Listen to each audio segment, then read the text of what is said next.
Got a bit to talk about today. Rohit Sharma, where will he bat? Bumrah, how do we face him? And Labuschagne, should he still be in the team? And a few other things. So let's get right into it with questions that you guys have asked me on Hogg's Vlog.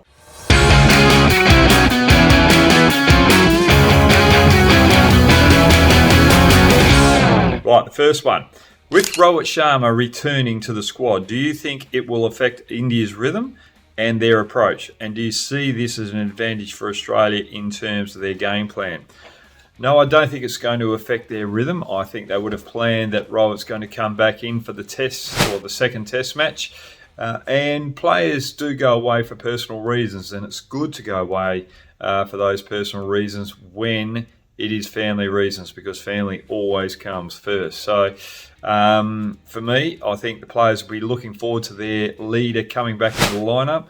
Where's he going to bat? Is he going to bat 3 after Bazball and Rahul having a fantastic opening partnership in that first game? Or is Rahul going to drop down to 3, roll it open with Bazball, and if Gill's fit, will he come in lower in the order, probably 5 or 6 instead of having Jurul around part? So watch out for this space. I want to keep Reddy in the team as well, somewhere along the line. I just thought he was sensational. Had a great technique, useful with the ball with his medium pace, but I thought he played the best shot of the test match in the last test. Straight drive past the bowler off Hazlewood. It was one of the best shots I've ever seen in Test cricket. So Rohit is not going to affect the rhythm of the Indian team. There, what do you think Australia's batting approach towards Jasprit Bumrah is going to be in the up Test match or the rest of the Test series? For me, Bumrah is a standout bowler. He is the best bowler in world cricket at the present moment in all formats. But in the Perth Test match, he was the one that found the right length quicker than everyone else. That's why he had the success. There was a little bit of ball movement around there, and Australia weren't able to capitalise on it.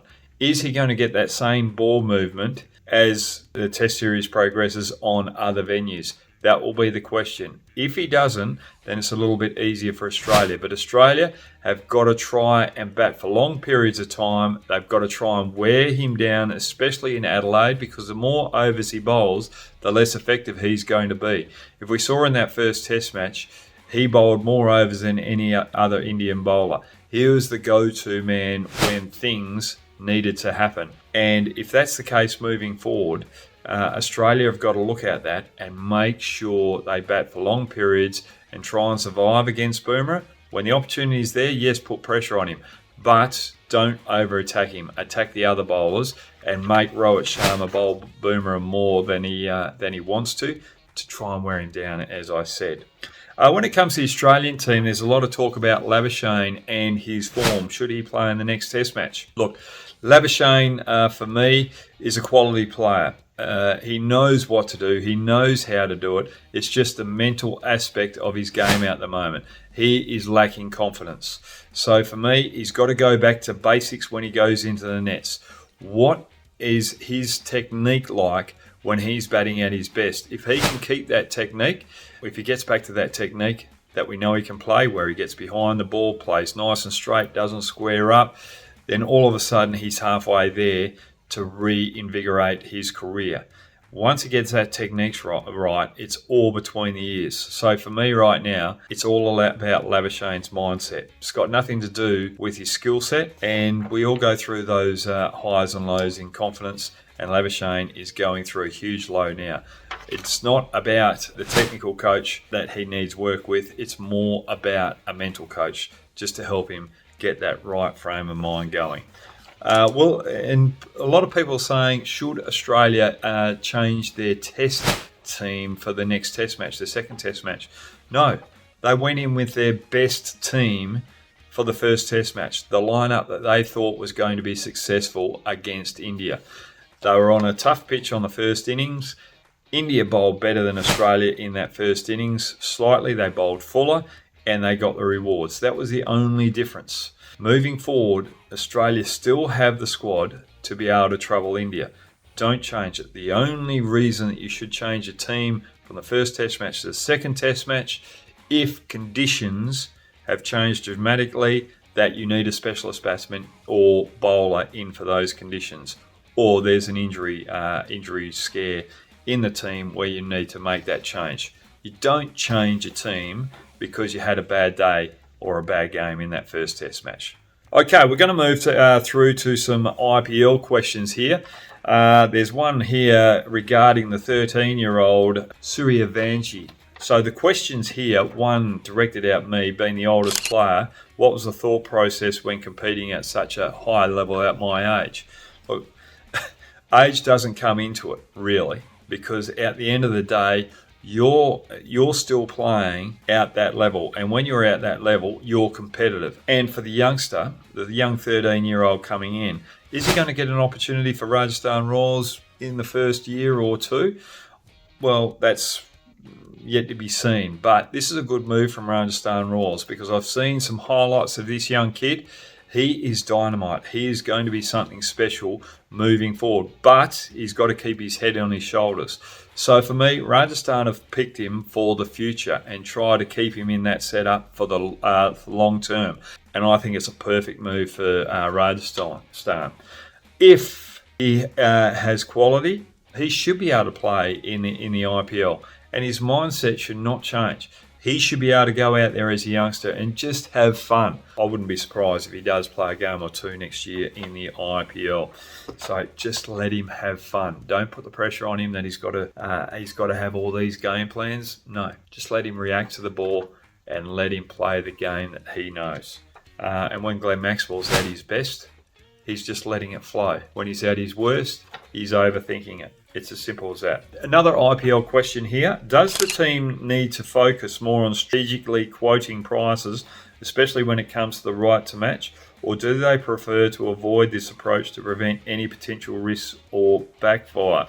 Look, when you're at the auction, there's a lot of pressure on the money side of things, but also getting the right players. For me, if I was looking at trying to pick up a squad, I'd be trying to get as many quality players that I can get in my starting 11 as possible.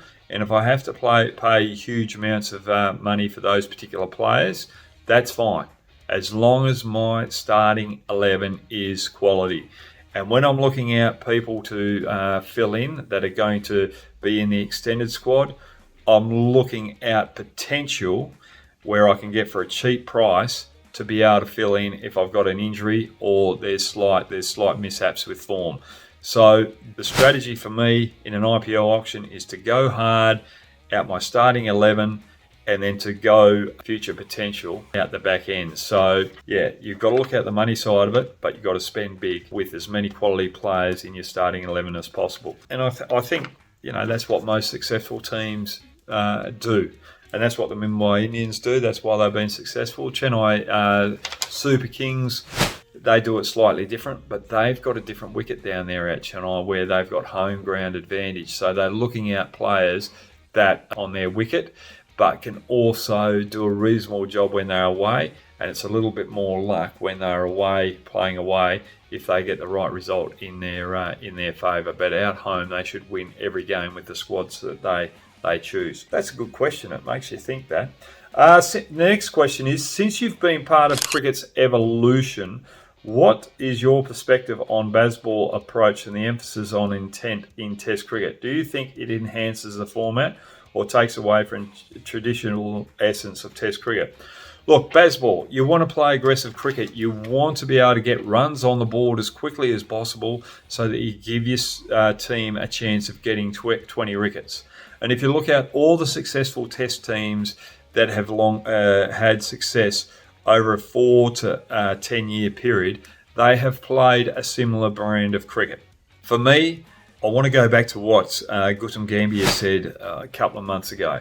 He said that my team wants to play aggressive cricket in the batting department, but they've got to be adaptable to different situations. If they need to survive, well, they've got to go out there and have the defensive game to be able to survive. If the moment's there to attack, you attack. And that's what England have got to be able to do. Yes, be aggressive, but it can't be aggressive all the time. There are times there where you need to save the Test match. When you turn the momentum around, sometimes you've got to have that defensive game, put the pressure on the bowling team where they're not getting wickets. They start to chase wickets. Then all of a sudden, when the momentum shifts, then you go back to that Bazball brand of cricket. Rightio, and I think there's one more question here that I'll answer. As a CSK fan, how would you rate our squad after the auction? Who do you think CSK should have targeted, and were there any players that they overplayed for? Geez, this is a big question. And do you still see MS Dhoni's influence in the squad, or how do I see it? When it comes to CSK's squad, I'm just going to go through the particular lineup here. What I like about it is I've got, this is my starting 11 actually. Gaikwad, Conway, Tripathi. I think Tripathi was a good inclusion there. I just love his the way that he goes about it. He's a busy player, and he's a perfect player to fit in the top three. Ravindra, the New Zealand batsman who can bowl some off spin, again looking for that all-round potential. He's just got to improve on his fielding. There was a few issues last year with his fielding that he's got to improve on. Dubé, the big hitter, coming in at number 5, with Sam Curran coming in at 6, the all-rounder who can bowl well with the new ball, but also starting to show potential with the death overs. And then you've got Jadeja, Ashwin, 2 quality spinners that you need in Chennai that both can handle the bat. And then I've got Dhoni coming in at 9.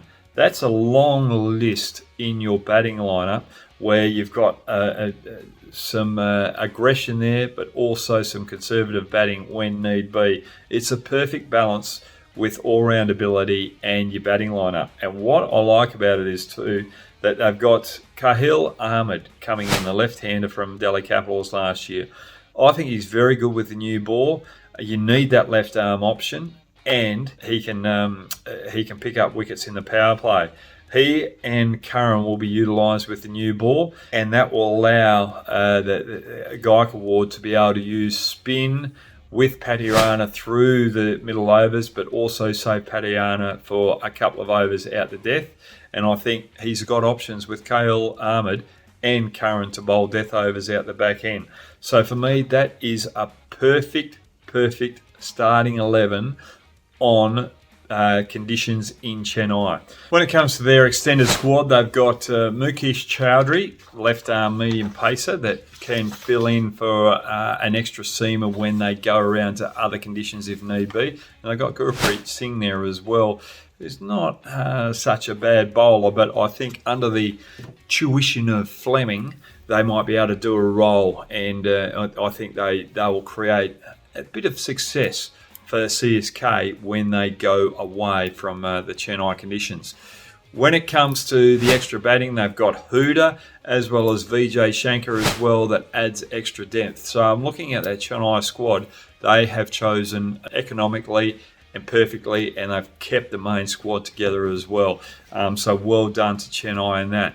Dhoni, his influence out the club, I think his influence is going to be sensational. He's going to be a keeper behind the stump. So really, he's one of the best keepers going around the world still behind the stump. So you're not losing there.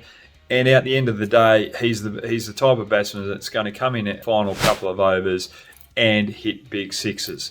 So you're not really losing out there with Dhoni, but his influence around the squad as a leader and as a mentor and a role model, both on the bench and out in the field, is vital. So for me, Chennai Super Kings are looking good for that particular fan out there, but I think they're third on the list at the moment with the best squads. I thought Sunrisers Hyderabad and Lucknow Super Giants have slightly chosen better than CSK, in my opinion.